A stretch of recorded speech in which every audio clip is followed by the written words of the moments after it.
नमस्कार. महाराष्ट्र योजना कॉर्नरमध्ये आपल्या सर्वांचे स्वागत आहे. आजच्या व्हिडिओच्या माध्यमातून आपण बघणार आहोत की 21 दिवसात पीक विमा व कधी मिळणार आहे ते जाणून घेणार आजच्या व्हिडिओच्या माध्यमातून. तर जानेवारी महिन्यामध्येच या पीक विम्याचे वितरण होईल अशा प्रकारच्या सर्वांना अपेक्षा होत्या. परंतु 15 जानेवारी नंतर क्रॉप कॅलेंडरनुसार हा पीक विमा वितरित होणं गरजेचं होतं. पीक विमा वितरण होत नाही म्हणून राज्य सरकारला हा प्रश्न देखील विचारणा करू होत आहे.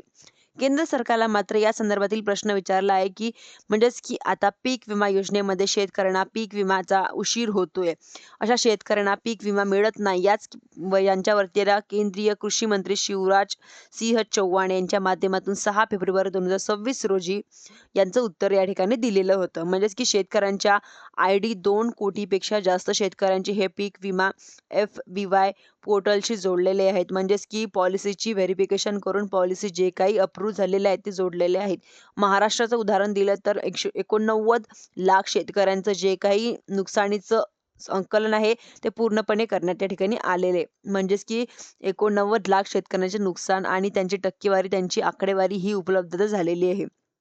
आकडेवारीच्या बेसवरती आता 14 कोटी रुपयाचा रकमेचं वितरण करण्यात आल्याची माहिती माध्यमातून देण्यात आलेली आहे. 14 कोटीची माहिती जी सांगितल्यानंतर काही लोकांना बाग देखील बजावलेली आहे. परंतु 89 लाख शेतकरी 14 कोटी रुपयाचा हा पीक विमा पीक विम्याचं वाटप हा आकडा कुठेतरी समजणारा नाही. तरी सांगताना चुकीचा झालाय. तो आता समजण्याचं थोडं बाहेरचं आहे. परंतु शेतकऱ्यांना नुकसान झालेलं आहे. तर तत्काळ पीक विमा देण्यासाठी योजनेच्या अंतर्गत अरेंजमेंट आणलेले आहेत. परंतु 1 महिन्याच्या आत राज्य सरकारकडून हा डाटा केंद्राला द्यावा आणि केंद्र सरकारकडे हा डाटा आल्यानंतर पीक विमा कंपन्यांना दिल्यानंतर 21 दिवसाच्या आतमध्ये हा पीक विमा कंपनीच्या माध्यमातून पीक विम्याचं वितरण करायचे. अन्यथा त्यांना 12% पर्यंत व्याजदंड आकारला जाणार आहे.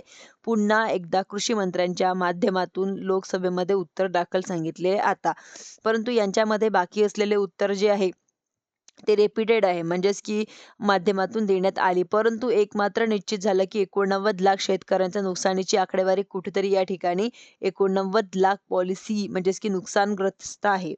ही आकडेवारी कुठेतरी समोर आलेली आहे. आकडेवारी जर समोर आलेली असेल तर आकडेवारी जर कंपन्यांच्या बघितलं तर 21 दिवसांमध्ये हे पीक विमा वाटप करणार का? आताच 15 जानेवारीपासून 21 दिवसाचा कालावधी जरी पकडला तरी साधारणपणे कुठेतरी पुढच्या आठवड्यामध्ये 21 दिवसाचा हा कालावधी पूर्ण होतोय. परंतु आता पीक विमा कंपन्यांचा पीक विमा देणार का? असं प्रश्न शेतकऱ्यांच्या मनामध्ये आलेला आहे की लोकसभेमध्ये दिलेल्या उत्तराचं कमीत कमी गरिमा तरी असं प्रश्न या ठिकाणी येत आहे. परंतु कॅल्क्युलेशन तर दाखवलं जात नाही. परंतु कॅल्क्युलेशन दाखवल्यानंतर पीक विमा मिळणार की नाही आणखीन देखील यांचं यामुळे ठिकाणी प्रश्न या ठिकाणी निर्माण होतोय. आता किसान फसल बीमा के अंतर्गत हे जे आहे ते फसल बीमा का नुकसान है इसीलिए अध्यक्ष महोदय आपको बताना चाहूँगा असं या ठिकाणी त्यांनी सांगितलेलं होतं. आता हे जे पीक विमा आहे त्यांना सरकार राज्य सरकार सांगत होतं की 12% व्याज सरकारले उपर या ठिकाणी राहणार. परंतु आता आणखीन पुढचे काय आदेश हवेत हा देखील त्यांचा पुढच्या कृषी मंत्री आहेत त्यांनी केंद्रीय कृषी मंत्री असतील तर मग पीक विमा कंपन्या नेमक्या कोणाला घाबरतात आणि किंवा कोणाच्या आदेशाने काम करतात किंवा आणखीन पुढे काय आदेश देणार आहे हे आपण पुढच्या व्हिडिओमध्ये बघणार आहोत. धन्यवाद.